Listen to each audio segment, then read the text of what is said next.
sa mga anak ng Diyos na naghihina.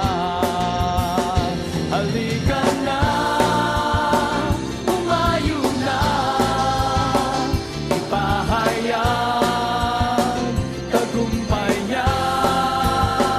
Halika na at magdala kalakasan sa presensya niya.